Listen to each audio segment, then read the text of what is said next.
All right, let's talk about surveys. Surveys is something we're all familiar with. We've all taken surveys, whether it's a survey at the bottom of your Target receipt or a survey from the college. So this is probably one of the most, one of the most frequently used types of research in our social science fields. Sociology, political science, criminal justice, psychology, human services, right? It's used in all our fields. You've no doubt answered a survey yourself. So there's lots of different topics that might be appropriate for a survey. Surveys can help us describe some sort of phenomenon or opinions. They can help us explore an issue, and they might even help us explain something. So in a survey, our unit of analysis are our respondents, the people who have answered our survey.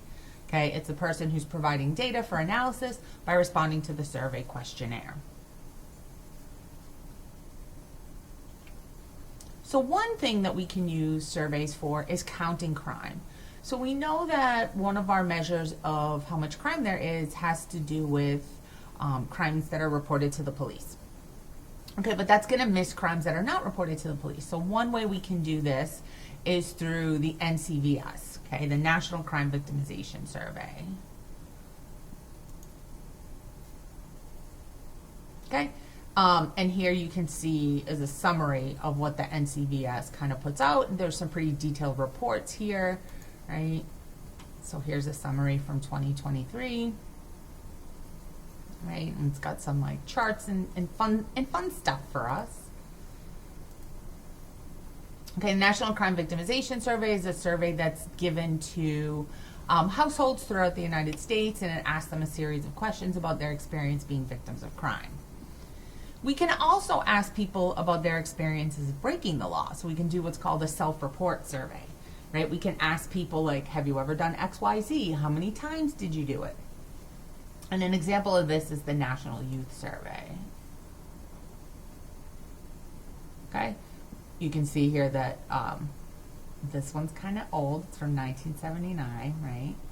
But if you want to know a little more, you can click on the link in our PowerPoints. We can give surveys to ask people like their opinions about things. How do you feel about the death penalty? How do you feel about free lunch in school? How do you feel about therapy in school, right? We can use it to evaluate policy programs, whether or not an intervention's been successful. We could look at something like Head Start. We could look at, you know, all kinds of things, right? So there's some guidelines we want to follow when we ask questions. We want to remember, first of all, right, that people generally don't want to answer super long surveys. And so we want to think about what are the standards and expectations for developing our surveys, and how do we get the information we need. Are these questions that are asked on a regular basis in a wide variety of surveys, in which case you should probably copy how they ask those questions. So our questionnaire is going to be that document that has the questions. Okay, it could have questions, it could have, you know, statements on it. Those could be open-ended, right, where I ask you a question and I let you just fill in your own answer. They could be closed-ended where I give you a list of options.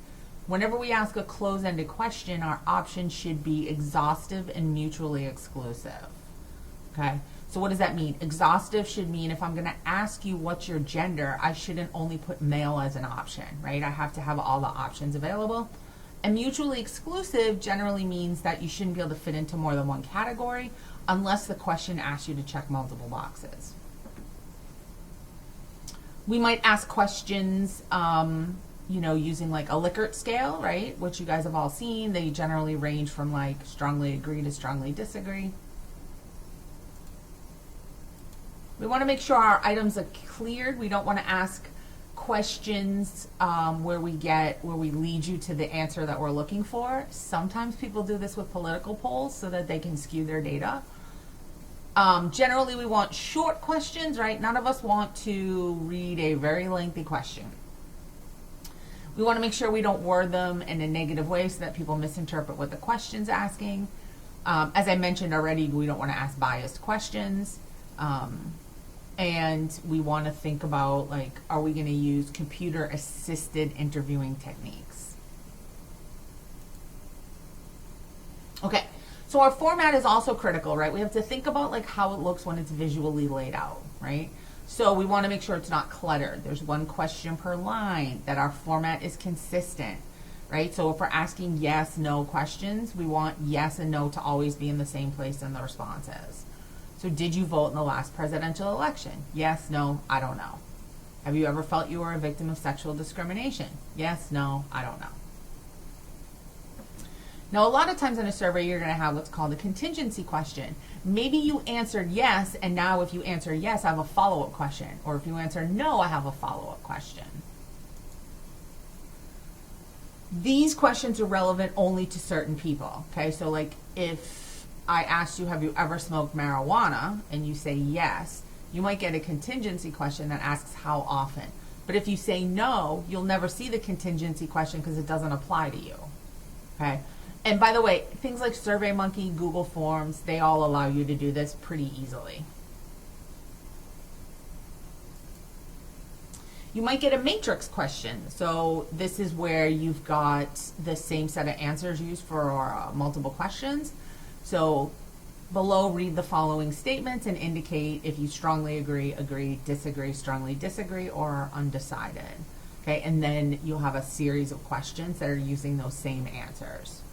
What this country needs is more law and order. The police should be disarmed in America. We have to pay attention to the order we put our questions in too, because it might affect the answers that are given.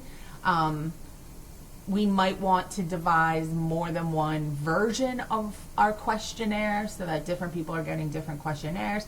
Kind of like how sometimes teachers online, I do this with my online test. The test questions are scrambled. None of you guys have them in the same order.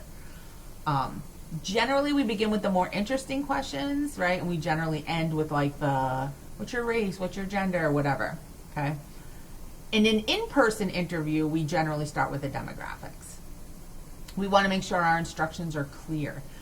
One of the ways we can test these questions and make sure all this stuff is true is to give our initial survey to like a small group of people and see, like, basically test your questionnaire, okay? We can also look to like existing surveys and existing questionnaires and be like, how do people ask these questions, right? And you can use those. You can use those, even just like your demographic questions, you can look at how someone else asked them and you can literally copy that. That is not plagiarism.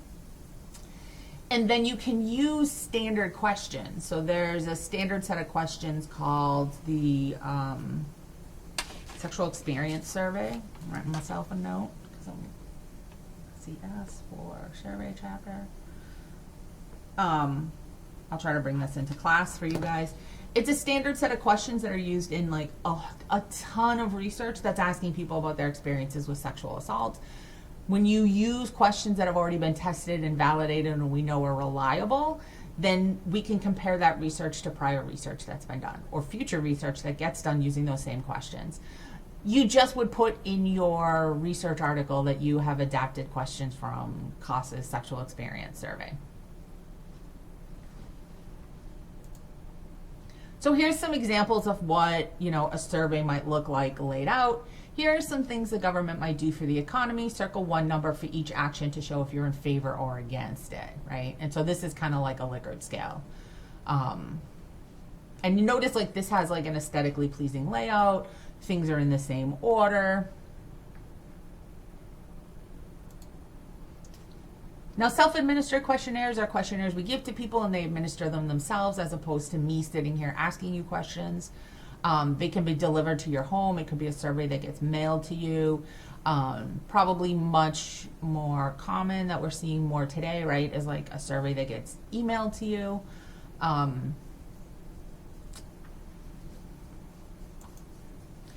Now, when we do a survey, right, generally we're going to send out what's called a warning mailing and a cover letter first. And if you are listening to this in 2025, which is like about 35 of you, and then the rest of you will be listening to this years later, right? You guys did the campus climate survey, or you got the campus climate survey.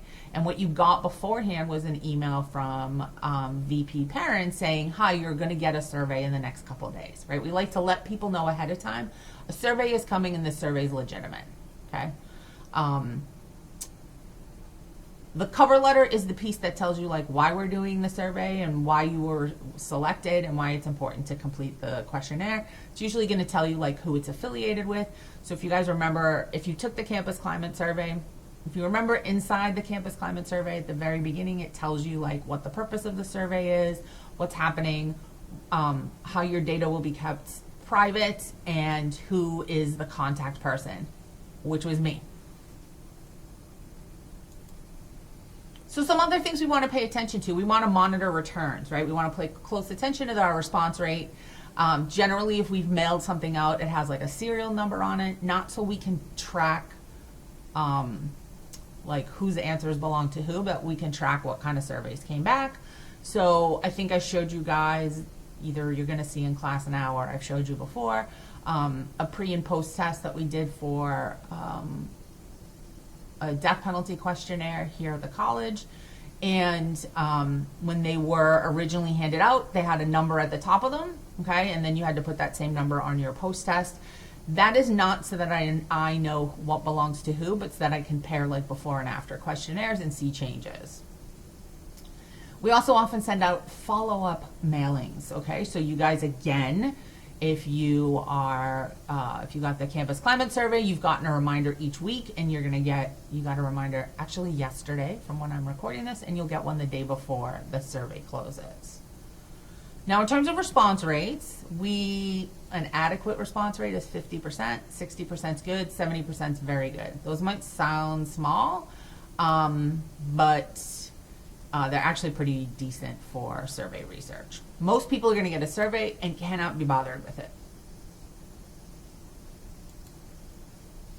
Now, in-person interview surveys typically get a higher response rate, right? 80 to 85% is considered good. Things to think about if you're interviewing someone or conducting a survey in person. Okay, your demeanor and your appearance should be appropriate, right? You shouldn't be in there in like a t-shirt that's like a drug references on it, right? You want to remember you're a professional. The person administering the questionnaire, the interviewer should be familiar with the questionnaire, ask the questions precisely. One thing that's a benefit of if you're doing like in-person interviews is that you can probe for additional responses. If you've got multiple people administering your in-person interviews, it's important to pay attention to make sure that everybody's administering it in the same way. Now, you can also use computers to assist you in interviewing. This helps with confidentiality, higher rates of self-reporting, and so this can be done where it's a computer-assisted personal interview. So interviewers read questions from the screen, and then computer-assisted self-interviewing where you are doing it. There's not like another actual human being involved with you taking the survey. Now, back in the day, we did a lot of phone surveys, and you might still get some robocalls for like political surveys and things like that. Okay, but back in the day, pretty much everybody had a landline. Everybody had a household phone. Your phones have numbers. Your household phones had numbers attached to them. So you get that area code, right? And then the next 3 digits indicate what city someone's in. So you could use this to draw from, particular cities, particular towns. We can't do this with cell phones because people get wherever they get their first cell phone number, right? Whatever city or town they're in. And like, that's it. It usually follows them unless they change their number. So my parents moved to Florida 20 years ago, and they have Massachusetts phone numbers, right? So if you called them, you might think, oh, you're reaching out to people from Massachusetts, but they've been Florida residents for 20 years. The other thing that makes telephone surveys hard today is that most of us do not answer calls from people we do not know, right? If I have a number that pops up and it is not a number that's in my phone, I generally don't answer it. Once in a while, if it has, an indicator of what company it is or who someone's calling from, Or if I know, oh, so-and-so just put me down as a reference for like such and such police department, and then I get a call from that police department, I'm likely to answer it. But for the most part, we're generally not going to take these calls. Now, the way these used to work is you do, in order to get a random sample, you do random digit dialing. You might have software that does this for you that just randomly calls people. You might also, I did one of these in my master's program in the mid-90s, and I had a table of numbers, right? So it pulled like, it had a list of the prefix, right? That tells you the city. It was a opinion poll about community policing in the city of Denver, so it had all like a random list of Denver phone numbers.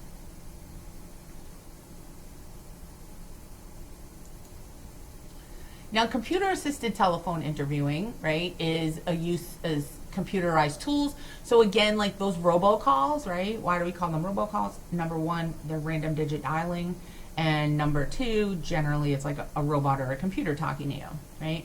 So this is a telephone survey, and the information gets stored in a computer. It's easier, it's faster, it's more accurate, but it costs more money. Now, with online surveys, we want to make sure we're using consistent wording and simple language. You want to make sure, like, now we're all learning to write professionally, right? So we tend to write with like professional language, professional terminology, but a lot of times in a survey you don't want to do that. So again, to come back to my example of surveys about sexual violence, if I ask people, have you been sexually assaulted, they have in their mind an idea of what a sexual assault is, and they're going to answer the question based on that. But if I ask what's called behaviorally specific questions, has XYZ happened to you? Or have you done XYZ? Then you get a better, a more accurate count. Because sometimes people have been victims of sexual assault and they don't know that what's happened to them is sexual assault.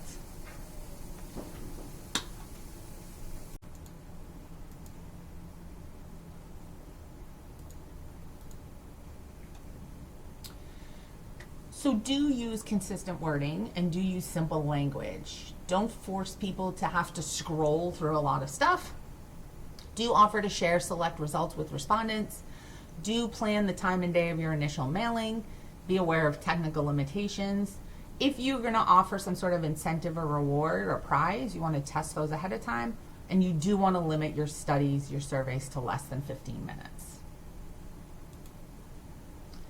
Now, we can do some online surveys, and we want to think about a couple things. Number one, we want to make sure that if someone were to pull this up on like a mobile phone instead of a computer, right, that it's formatted for that purpose as well.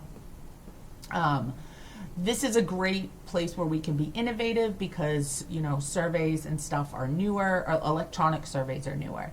And we can also use them to improve our response rates. So just kind of comparing these different approaches. A self-administered questionnaire is cheaper and faster than face-to-face interviews. It costs the same to mail something across the country as it does like to somewhere near you. It requires less staff, and there's more willingness to answer controversial items than if I were being asked those questions face-to-face. Interview surveys are more appropriate when respondent literacy may be a problem. We get higher completion rates, fewer incomplete questionnaires. It's more effective for complicated questions, and face-to-face is more intimate. Telephone surveys are cheaper and more time efficient. In online surveys, there's lots of freely available software and websites that will collect that data. So for instance, if you use Google Forms will then download those responses for you into a Google Sheet or an Excel doc. You know, some of the strengths of survey research is that it can be very useful in describing large populations. Using a standardized questionnaire ensures that we've got uniform responses and measurement, and it can protect respondents that are interpreting concepts differently. Now, some of the weaknesses, standardized questionnaire items often represent the least common denominator in assessing attitudes, circumstances, etc. It can really give us just superficial coverage of complex topics. It can't readily deal with specific contexts of social life, and some populations are going to be hard to reach this way. So for example, if you're using, you know, like an online survey, you have to remember only people with online access are going to be able to complete your survey. So people who don't have internet access, maybe don't have a mobile device, might not be able to access your survey. Now, probably the most common type of research that gets done is what's called secondary analysis. That's where you're taking data that someone else has already collected and already processed it and using it for your own purposes. So for example, for those of you that took stats already, we used the GSS, the General Social Survey. Actually, every data set we used in stats was secondary analysis. It was data that somebody else collected. Finally, we want to keep in mind some ethical concerns, right? We often ask for private information and we have to keep that confidential. Generally, in that like opening letter to whoever's doing your survey, you want to explain how data is stored and kept. You want to explain if it's anonymous or confidential. And we also want to minimize any risk, right? Sometimes we're asking questions that may be upsetting to people. We want to let them know that ahead of time, and we want to minimize risk. So that could mean saying something like, here's some resources available to you.